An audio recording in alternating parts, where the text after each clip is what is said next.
प्रत्यक्ष निर्वाचित कार्यकारी चाहिँ नै हुनु पर्यो यो मुलुकमा र पूर्ण समानुपातिक संसद हुनु पर्यो। त्यो हुँदाखेरिमा के हुन्छ भन्दाखेरिमा संसदहरू चाहिँ फेरि मन्त्री परिषदमा नजाने, उनीहरूले चाहिँ कानुनको मात्रै चाहिँ निर्माण गर्ने र मन्त्री परिषदमा चाहिँ विज्ञहरू जाने।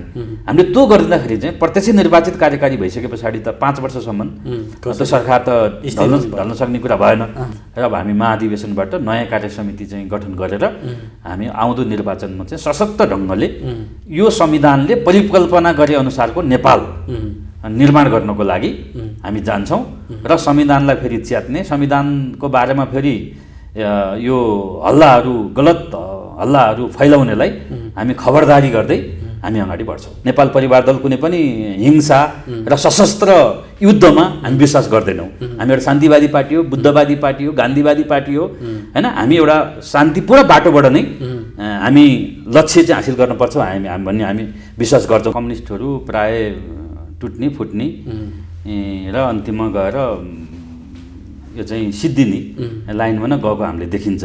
नेपालमा चाहिँ एउटा वैकल्पिक लोकतान्त्रिक शक्तिको आवश्यकता छ। त्यसको अनुभूति गरेर नै नेपाल परिवार दल, नेपाल एक घर, हिमाल पहाड तराई मधेसका सम्पूर्ण नेपाली एउटै परिवार भन्ने एउटा नयाँ फिलोसोफीका साथ हामीले स्थापना गऱ्यौँ। तपाईँको अब यो राजनीतिमा चाहिँ कलाकारहरू प्रवृत्ति चाहिँ हाबी भएको छ, हैन। अब नरोए नि रोको भान गर्ने, हैन। अब हाँसेको नि भान गर्ने, अब जुन कलाको क्षेत्रमा हुन्छ नि। स्वागत छ हजुरलाई सुनाउने। हजुर धन्यवाद, नमस्कार। अब तपाईँ चाहिँ अघिल्लो 74 सालको निर्वाचनमा एमालेको तर्फबाट समानुपातिक कोटामा हुनुहुन्थ्यो। अब अहिले तपाईँहरूले त्यति बेला समर्थन गरेको अथवा त्यति बेला नेकपा थियो, नेकपा भएर चुनाव लड्नुभयो, अहिले त्यो पार्टीको जुन अवस्था छ नि त्यो देख्दा के लाग्छ तपाईँलाई? हजुर, अब पहिलो र दोस्रो संविधान सभाको निर्वाचनमा नेपाल परिवार दलले सहभागी भयो र दुवैमा प्रतिनिधित्व जनाएर नेपालको संविधान निर्माण गर्नको लागि महत्त्वपूर्ण योगदान पुर्यायो। र संविधान बनिसके पछाडि मुलुकमा अब राजनीतिक स्थायित्व चाहिन्छ, विकास र समृद्धि चाहिन्छ भनेर चाहिँ अब हामीले तुलनात्मक रूपमा विगतको इतिहास हेर्दाखेरिमा नेकपा एमाले मुलुकमा विकास समृद्धिको सन्दर्भमा केही राम्रा सङ्केतहरू देखाएको कारणले गर्दाखेरिमा हामी एमालेसँग 3 बुँदे सहमति गरेर सहकार्य गरेर नेकपा एमालेको चुनाव चिन्ह सूर्य लिएर नै म पनि चुनावमा सहभागी भएँ। र अब त्यस पछाडि अब धेरैले उहाँहरूलाई समर्थन गर्नुभयो र नेकपा एमालेका अध्यक्ष केपी शर्मा ओलीजीको नेतृत्वमा सबभन्दा ठुलो पार्टी पनि भयो र झन्डै 2/3 बहुमतको हाराहारीमा सरकार निर्माण भयो। जस्तो तपाईँहरू आफ्नै दल पनि एउटा राम्रो अवस्था थियो, जनमत अघिल्लो निर्वाचनमा तपाईँहरूले राम्रो जनमत पनि प्राप्त गर्नुभएको थियो, फेरि किन तपाईँहरू एमालेसँग समाहित हुनुभयो? किनकि मुलुकमा अलिकति राजनीतिक स्थायित्व पनि चाहिन्छ र विकास र समृद्धि चाहिन्छ। त्यसको लागि हामी छुट्टै छुट्टै उठ्नुभन्दा पनि अलिकति विकासको नेतृत्व गर्न सक्ने दललाई हामीले जिताउनुपर्छ भन्ने हिसाबले हामीले उहाँहरूलाई समर्थन गरेको हो। र तर अब जुन उद्देश्यको लागि समर्थन गरियो र पछिल्लो समय सरकारको नेतृत्व नेकपा एमाले गरिसके पछाडि जनअपेक्षा अनुसारका चाहिँ नि कामहरू हुन सकेनन् र नेपाली जनताको महत्त्वपूर्ण समय चाहिँ खेरा गयो। त्यसमा कति हदसम्म उहाँहरूको आन्तरिक कलह पनि होला, तर पनि जे होस् नेपाली जनता र यो देशको चाहिँ नि समय खेरा गयो। त्यो देख्दाखेरि चाहिँ हामीलाई दुःख लाग्छ। जस्तो तपाईँहरूले जुन अपेक्षा गरेर त्यति बेला समर्थन गर्नुभयो त्यस्तै नेपाली जनताहरूले पनि अपेक्षा नै गरेर समर्थन गरेका थिए। तर आज जुन अवस्थामा नेकपा त्यसपछि नेकपा एमाले हुँदै जुन अवस्थामा कम्युनिस्टहरू छिन्न भिन्न छन्, यसलाई चाहिँ के भन्नुहुन्छ? यो आन्तरिक द्वन्द्व अब विश्वको कम्युनिस्ट इतिहास हेर्दाखेरिमा पनि वास्तवमा कम्युनिस्टहरू प्राय टुट्ने फुट्ने र अन्तिममा गएर यो चाहिँ सिद्धिने लाइनमा नै गएको हामीले देखिन्छ। अब राजाहरू भएको देशमा कम्युनिस्टहरू चाहिँ अब जङ्गलबाट इतिहास सुरु हुने र दरबारमा गएर अन्त्य हुने, धर्म संस्कृतिहरूको बाहुल्यता भएको देशमा पहिले धर्म संस्कृतिको विरोध गरेर उहाँहरू कम्युनिस्टको नेता बने र अन्तिममा गएर आफै धर्मगुरु भएर मन्दिरमा गएर जीवनको भनौँ न अन्त्य चाहिँ त्यहाँ गएर गर्ने भन्ने कुरा चाहिँ देखिन्छ। र नेपालमा पनि कम्युनिस्टहरू जुट्ने फुट्ने कुनै पनि यो नयाँ कुरा होइन। मुख्य कुरा के भन्दाखेरिमा अहिलेको यो नयाँ परिवेशमा विश्वको 21औं जुन शताब्दी छ, यो शताब्दीलाई हाँक्न सक्ने विचार र नेतृत्व हुनुपर्छ, त्यो चाहिँ द्वन्द्वात्मक भौतिकवादमा छैन भन्ने हामीलाई लाग्छ। त्यस कारणले गर्दाखेरिमा यो अब कुनै व्यक्तिलाई र एउटा पार्टीलाई दोष लाउन भन्दा पनि मूलभूत रूपमा एउटा वैचारिक स्खलन हो र नेतृत्वको चाहिँ नै स्खलन हो। र अब हामीले चाहिँ नयाँ नेतृत्व र नयाँ विचार पक्रेर एकदम अग्रगामी र गतिशील ढङ्गबाट चाहिँ हामी अगाडि बढ्नुपर्छ। भनेको जस्तो अहिलेको कम्युनिस्टहरू जसरी छिन्न भिन्न भए, यसबाट अब भविष्यमा चाहिँ नेपाली जनताहरूले अथवा नेपालले चाहिँ आशा गर्ने ठाउँ छैन? यस्तो हो, हेर्नुहोस्, अब विश्वमा नै तपाईँले हेर्नुहुन्छ भने विश्वका धेरै देशहरूमा, जुन समाजवादी देशहरूमा कम्युनिस्ट आन्दोलन चाहिँ रक्षात्मक रूपमा पुगेको छ।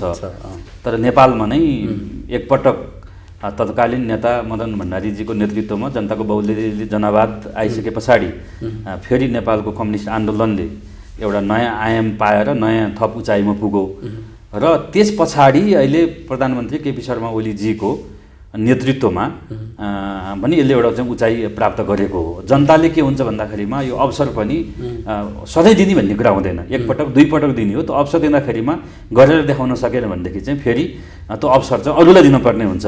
त्यस कारणले मैले चाहिँ व्यक्तिगत रूपमा अब कम्युनिस्ट पार्टीबाट चाहिँ खासै त्यति ठुलो मैले अपेक्षा गरेको छैन। उहाँहरूले गर्ने कुरा गरिसक्नुभयो।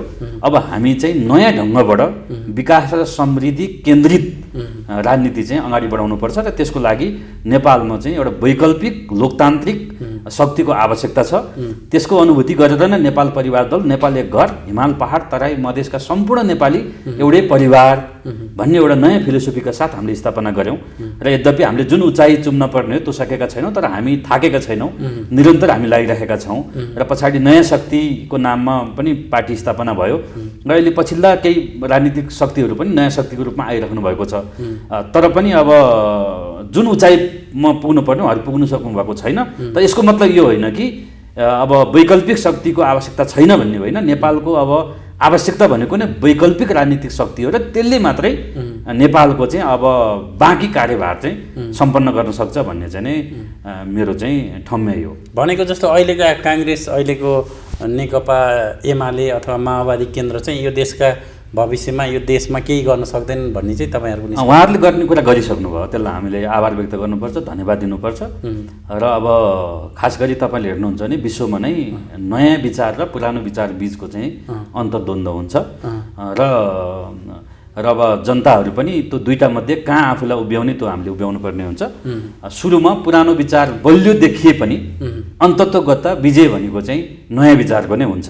त्यसले गर्दाखेरिमा अहिले अब नेपाली काङ्ग्रेस, नेकपा एमाले, माओवादी केन्द्र, राप्रपा लगायत जुन पार्टीहरूको यहाँले नाम लिनुभयो, उहाँहरूले चाहिँ पुरानो विचारको नेतृत्व गर्नुहुन्छ कि उहाँहरू रूपान्तरित भएर अब नयाँ विचार नयाँ नेतृत्व दिन सक्नु पर्यो।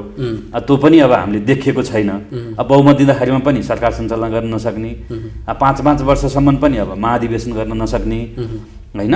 र अब एउटै नेतृत्वले चाहिँ लामो समयसम्म नेतृत्व गर्ने र त्यहाँ नयाँ युवाहरूले चाहिँ पर्याप्त स्पेस नपाउने जुन समस्याहरू त हामीले देखेकै छौँ नि त।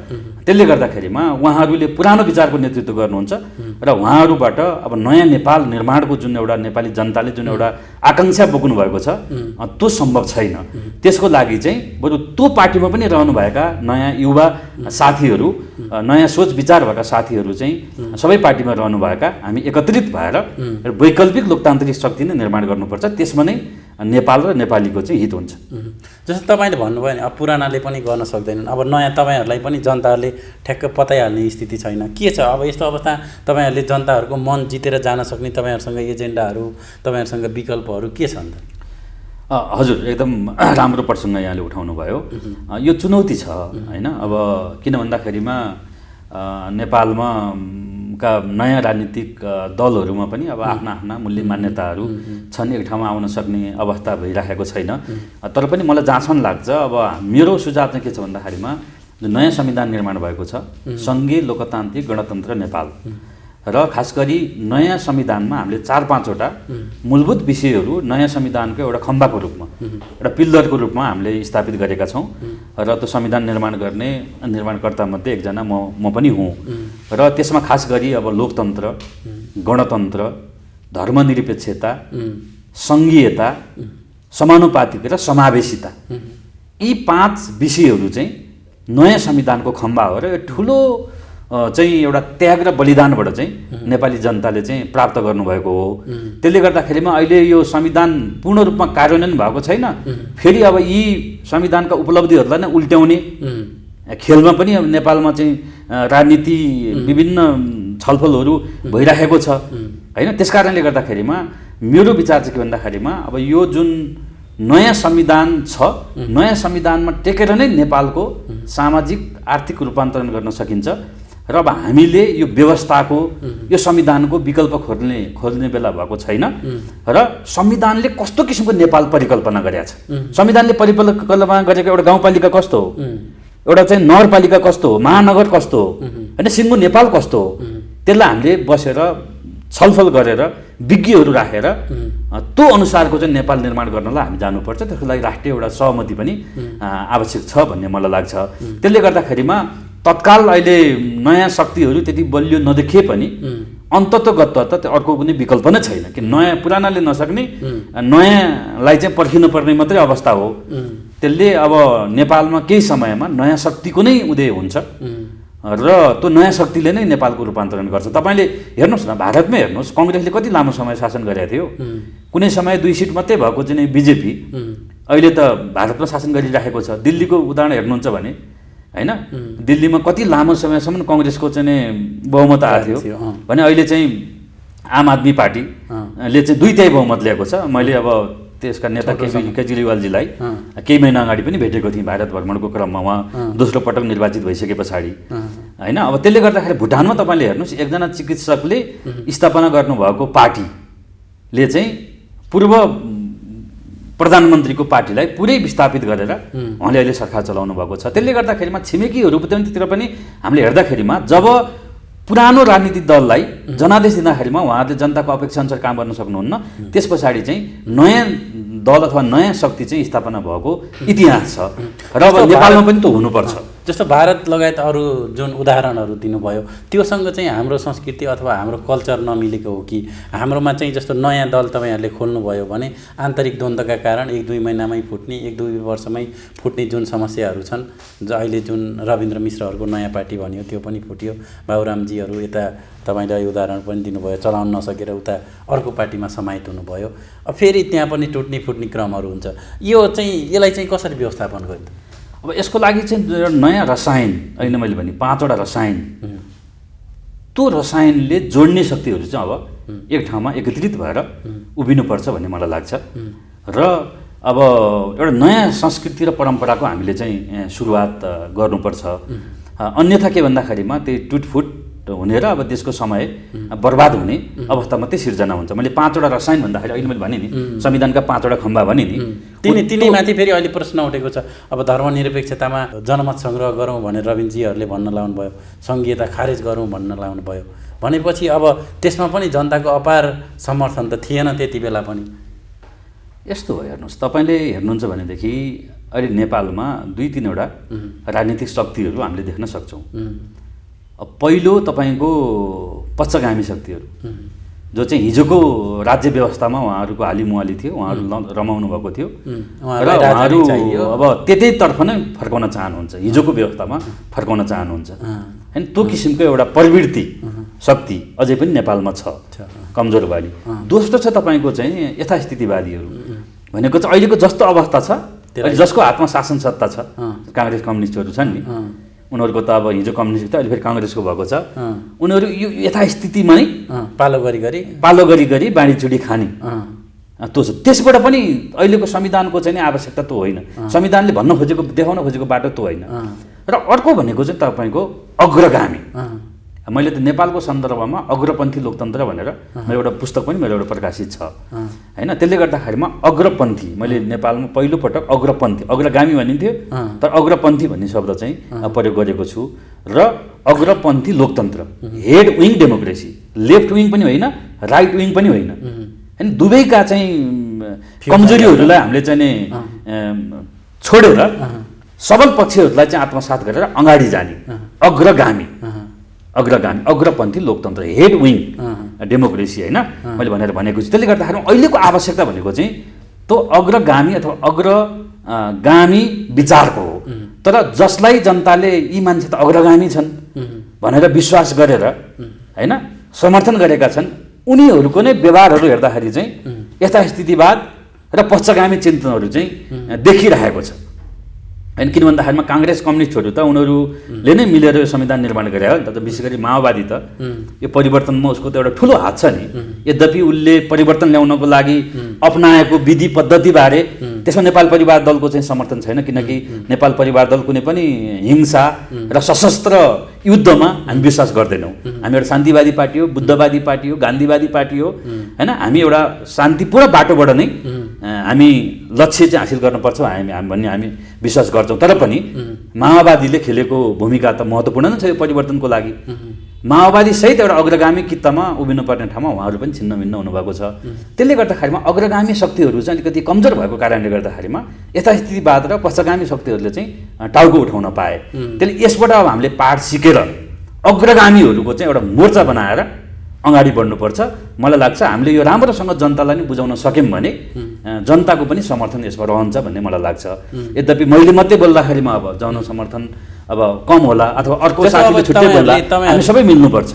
तपाईँले भने जस्तै अब जनताहरूको चाहिँ जनसमर्थन प्राप्त गर्न त फेरि तपाईँहरू जनतामा जान पर्यो। तर यो 3 वर्षको बिचमा नेपाल परिवार दल जनतामा अथवा जनताका मुद्दाहरूमा खासै काहीँ पनि देखिएन। अब यसरी त फेरि कसरी तपाईँहरूलाई जनताले विश्वास गर्छ? यस्तो हो, अब सानो पार्टीको आवाज पनि सानो हुन्छ, सानो ठाउँमा सुनिन्छ। म अब आज तपाईँको स्टुडियोमा आएको छु। हिजो मात्रै म तराईबाट 8 जिल्लाको भ्रमण गरेर म यहाँ आउँदैछु कि 8वटा जिल्लामा 2 नम्बर प्रदेशको अहिलेको अति विपन्न असहाय चाहिँ र उत्पीडित समुदायहरूलाई करिब 1000 परिवारलाई चाहिँ खाद्यान्न रासनहरू वितरण गरेर म आउँदैछु।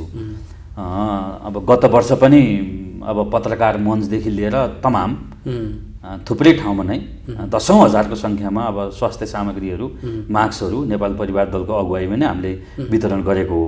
नेपाल परिवार दल चाहिँ बोलीमा भन्दा पनि काममा विश्वास गर्छ र अब हामी वास्तवमा काम गरेर नै समाजमा जनताको विश्वास जित्नुपर्छ भन्ने हामी विश्वास गर्छौँ। त्यस कारणले गर्दाखेरिमा हामी निधाएका छैनौँ, हामी थाकेका पनि छैनौँ। हामीले सक्दो प्रयास हामी गरिरहेका छौँ। यद्यपि योभन्दा अझ हाम्रो गतिलाई हामीले तीव्रता दिनु पर्ला आफ्नै ठाउँमा। तर तपाईँले जुन सेवा गर्नुभयो नेपालमा चाहिँ सेवा गर्ने भन्दा पनि भए नभएका मुद्दाहरू ल्याउने, माइती घरमा आउने, कता कता बोल्ने, भ्रष्टाचारको विषयमा बोल्ने, यस्तालाई चाहिँ अलि बढी जनताहरूले पनि नोटिस गरेका, अरूले पनि मिडियाहरूले पनि नोटिस गरेका। तपाईँहरू जस्तो साइलेन्स रूपमा काम गर्नेलाई चाहिँ नोटिस गरेको देखिँदैन। त्यही भएको हो?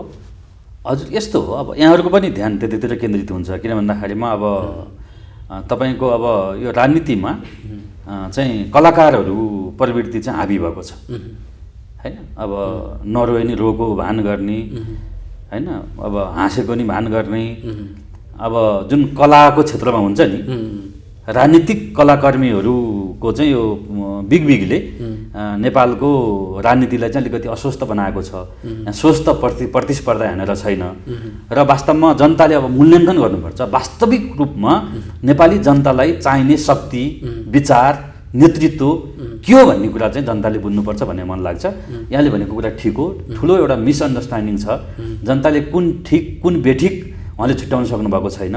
हुन त त्यसै यो नेपालीमा उखान प्रचलनमा आएको होइन क्या, बोल्नेको पिठो बिक्छ नबोल्नेको चामल पनि बिक्दैन भने जस्तै परिवार दलले अरूले पिठो बिगाइरहेका छन्, हामीले चामल। यत्रो एउटा हाम्रो महान एउटा अग्रपन्थी लोकतन्त्रको सिद्धान्त नेपाल एक घर, सबै हिमाल पहाड तराई मधेसका नेपाली एउटै परिवार भन्ने सिद्धान्त बोकेर हिँडेका छौँ। यसलाई पनि हामीले बेच्न सकिरहेका छैनौँ। त्यसले गर्दाखेरिमा अब तपाईँलाई थाहा छ नि त अहिलेको बजारमा मार्केट कस्तो हुन्छ भनेर। प्रोडक्ट मात्रै राम्रो भएर बिक्री हुँदो रहेछ नि त। एडभर्टाइज चाहिँ पनि अब राम्रो हुनुपर्ने रहेछ होइन, अब सम्पर्क पनि राम्रो हुनुपर्ने रहेछ। त्यसले गर्दाखेरिमा चाहिँ अब जसले बढी चर्चा परिचर्चा गरिदियो उसको नै प्रोडक्ट बिक्री भइरहेछ। त्यसले अहिले समाजमा जुन बिक्री भइरहेका प्रोडक्टहरू छन् ती चाहिँ काम छैनन्।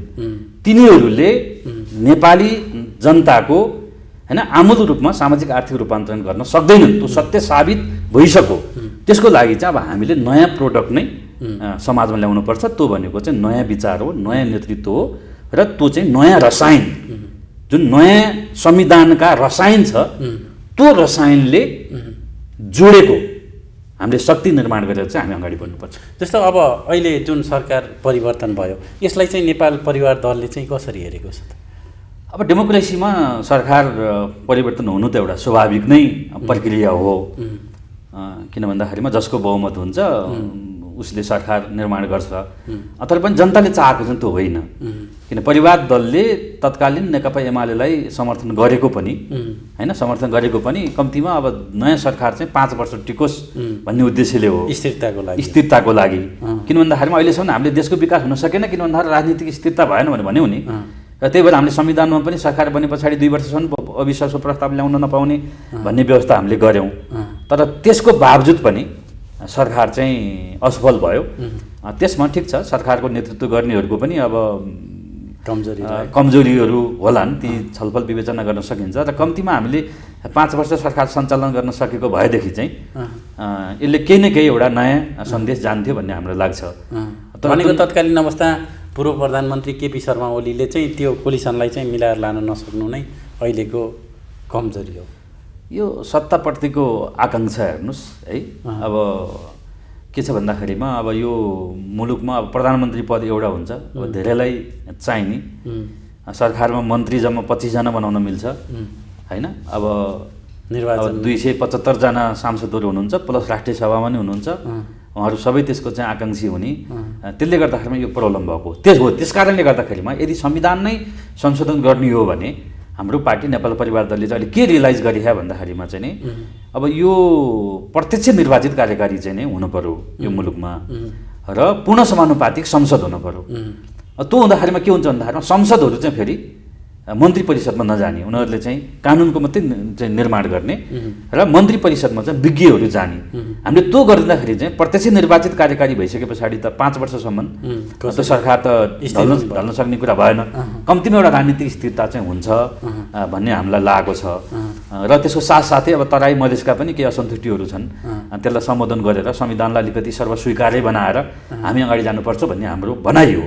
तर अहिले पछिल्लो समयमा सुन्छु कहाँ अब यो संविधानलाई नै होइन अब फाल्ने, अर्को संविधान बनाउने अथवा होइन व्यवस्था असफल भयो भने त्यो होइन।